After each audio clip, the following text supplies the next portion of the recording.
ये कहानी एक छोटे से गांव की है जो घने जंगलों के किनारे बसा हुआ था। गांव के लोग अपनी सादगी और शांत जीवन के लिए जाने जाते थे, लेकिन उस गांव के पास एक पुरानी हवेली थी जिसे लोग भूतों की हवेली कहते थे। हवेली का इतिहास कहते हैं कि यह हवेली एक अमीर जमींदार की थी जिसने लालच में आकर कई लोगों के साथ अन्याय किया। एक दिन उन पर अत्याचार सहने वाले मजदूरों ने उसे और उसके परिवार को श्राप दिया। उसी रात हवेली में आग लग गई और जमींदार का पूरा परिवार जलकर मर गया। तभी से लोग कहते हैं कि वहां उनकी आत्माएं भटक रही हैं। रहस्यमयी घटनाएं। गांव के लोग हवेली के पास जाने से कतराते थे। रात के समय वहां से अजीब अजीब आवाजें आती थीं, कभी किसी के रोने की तो कभी जोर जोर से हंसने की। कुछ लोगों ने ये भी कहा कि उन्होंने हवेली की खिड़कियों से सफ़ेद साड़ी में एक औरत को झांकते हुए देखा है। कहानी की शुरुआत। एक दिन गांव के 3 दोस्तों अजय, रवि और नीरज ने तय किया कि वे हवेली में जाकर सच्चाई का पता लगाएंगे। गांव के बुजुर्गों ने उन्हें बहुत समझाया, लेकिन वे नहीं माने। वे तीनों रात को 12 बजे टॉर्च और एक पुराने कैमरे के साथ हवेली पहुंचे।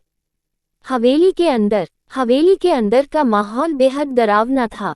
हर तरफ धूल और मकड़ियों के जाले थे। कमरे खाली थे, लेकिन ऐसा महसूस हो रहा था जैसे कोई उन्हें देख रहा हो।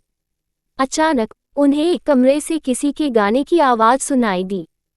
जब वे उस कमरे में गए तो वहां एक पुराना झूला धीरे धीरे हिल रहा था, लेकिन कोई नहीं था। भयानक मुठभेड़। जैसे ही वे झूले के पास पहुंचे, अचानक दरवाजे जोर से बंद हो गए।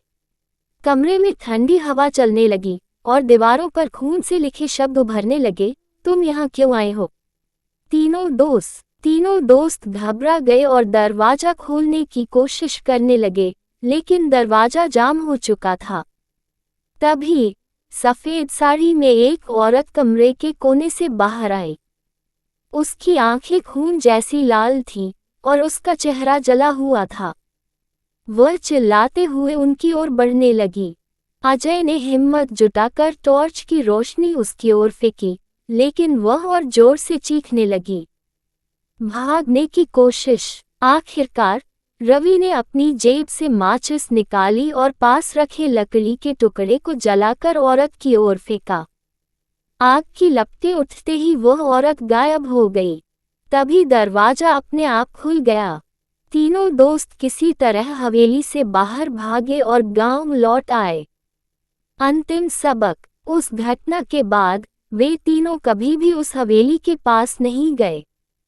उन्होंने गांव के लोगों को भी वहां जाने से मना कर दिया। हवेली आज भी वीरान है और रात को वहां से अजीब अजीब आवाजें आती हैं। गांव के लोग मानते हैं कि जमींदार और उसके परिवार की आत्माएं अभी भी वहां न्याय की तलाश में भटक रही हैं।